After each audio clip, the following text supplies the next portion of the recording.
يا أيها الذين آمنوا استعينوا بالصبر والصلاة إن الله مع الصابرين ولا تقولوا لمن يقتل في سبيل الله أموات بل أحياء ولكن لا تشعرون ولنبلونكم بشيء من الخوف والجوع ونقص من الأموال والأنفس والثمرات وبشر الصابرين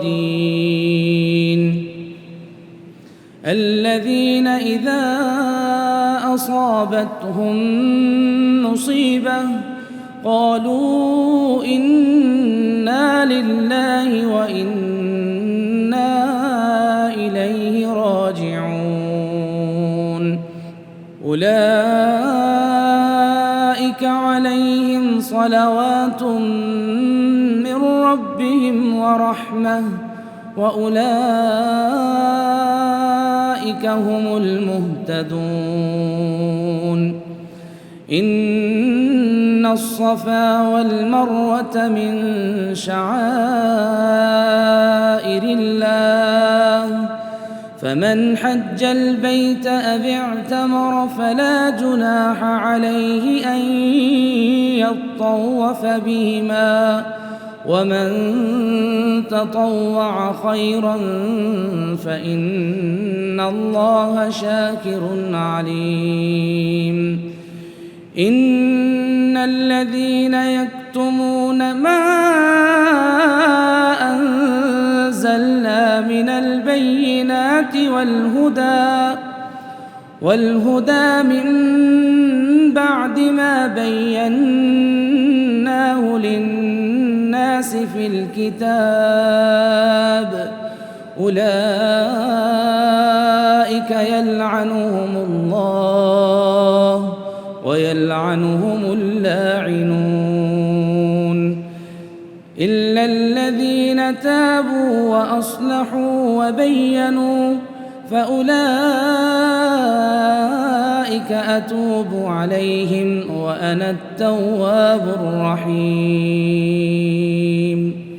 إن الذين كفروا وماتوا وهم كفار أولئك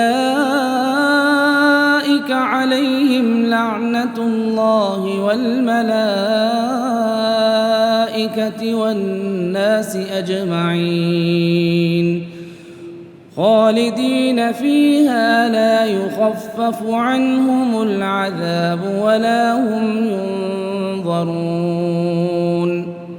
وإلهكم إله واحد لا إله إلا هو الرحمن الرحيم إن في خلق السماوات والأرض واختلاف الليل والنهار